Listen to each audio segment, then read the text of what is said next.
જે ભક્ત હનુમાનજીના ચરણોમાં જાય છે તેમને કોઈ પણ પ્રકારનો ભય લાગતો નથી। હનુમાનજીનું નામ લેવાથી બધા દુઃખ, પીડા, ભય, તણાવ વગેરે દૂર થઈ જાય છે। ચાલો જાણીએ કે હનુમાનજીને સંકટમોચક એટલે કે મુશ્કેલીઓ દૂર કરનાર કેમ કહેવામાં આવે છે।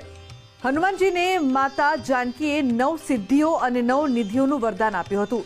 આ સિદ્ધિઓ અને નિધિઓ પ્રાપ્ત કર્યા પછી પણ બજરંગબલી ભગવાન રામના ફક્ત સેવક રહ્યા।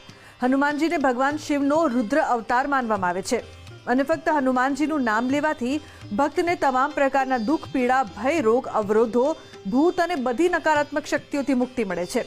આ બધી શક્તિઓ હોવા છતાં હનુમાનજીને રામનું નામ જપવાનું ગમે છે, રામના સેવક બનવાનું ગમે છે, રામની વાર્તાઓ ગાવાનું ગમે છે। અંજનેય, બજરંગબલી, મારુતિ, રામ ભક્ત વગેરે નામો ઉપરાંત હનુમાનજીને સંકટમોચક તરીકે પણ ઓળખવામાં આવે છે। શું તમે જાણો છો કે ભગવાન રામના ભક્ત હનુમાનજીને સંકટમોચન કેમ કહેવામાં આવે છે? પુરાણો અને શાસ્ત્રો અનુસાર હનુમાનજીને ભગવાન શિવનો રુદ્ર અવતાર માનવામાં આવે છે। તેઓ ભગવાન રામના સંદેશવાહક છે અને અજોડ શક્તિઓનો ભંડાર પણ છે। હનુમાનજીને સંકટમોચક કહેવામાં આવે છે કારણ કે તેઓ તેમના ભક્તોના બધા જ કષ્ટો દૂર કરે છે। રામાયણની કથા અનુસાર વિશાળ સમુદ્ર પાર કર્યા પછી હનુમાનજીને માતા જાનકી મળી। પછી તેઓ શ્રી રામના દૂત તરીકે રાવણ પાસે ગયા અને રાવણે તેમને પકડી લીધા।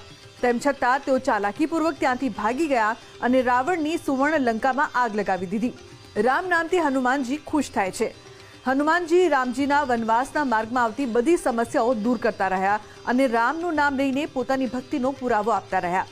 હનુમાનજીએ ભારતથી લંકા જવાના માર્ગ પર તરતા પથ્થરોનો ઉપયોગ કરીને પુલ પણ બનાવ્યો હતો અને રાવણ સામેના યુદ્ધમાં ભગવાન રામને મદદ પણ કરી હતી। ભગવાન શ્રી રામ પ્રત્યે હનુમાનજીની ભક્તિ અને પ્રેમ જોઈને માતા સીતા ખૂબ જ ખુશ થયા અને તેમને અમરત્વનું વરદાન આપ્યું। હનુમાનજી કોઈ પણ સ્વાર્થ વગર રામનું નામ લેતા રહ્યા અને ભગવાનની સેવા કરતા રહ્યા। રામનું નામ લેનારા તમામ ભક્તોની મુશ્કેલીઓ દૂર કરનારા હનુમાનજીને સંકટમોચન મહાબલી હનુમાન તરીકે ઓળખવામાં આવે છે। હનુમાનજીનું નામ લેવાથી બધી મુશ્કેલીઓ દૂર થાય છે અને ભૂત, જાદુ, ખરાબ નજર વગેરે સહિતની બધી નકારાત્મક શક્તિઓનો નાશ થાય છે।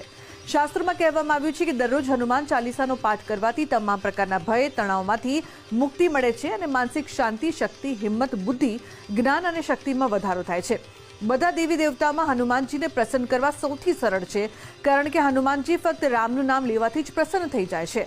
હનુમાનજીને વિજયના દેવતા માનવામાં આવે છે એટલે કે હનુમાનજી તેમના ભક્તોનું બધા શત્રુઓથી રક્ષણ કરે છે અને ભક્તોને કોઈ પણ દુષ્ટ યોજનાથી દૂર રાખે છે। પ્રત્યક્ષ દેવ ભગવાન હનુમાનજીને જો આપણે નામ સ્મરણ કરીએ, હનુમાનજીને યાદ કરીએ તો અવશ્ય આપણને મનની શાંતિ પ્રદાન થાય છે। સપ્ત ઋષિઓમાં એક નામ છે હનુમાનજીનું। કહેવાય છે કે જ્યારે ઘરની બહાર નીકળતા હોઈએ ત્યારે હનુમાનજી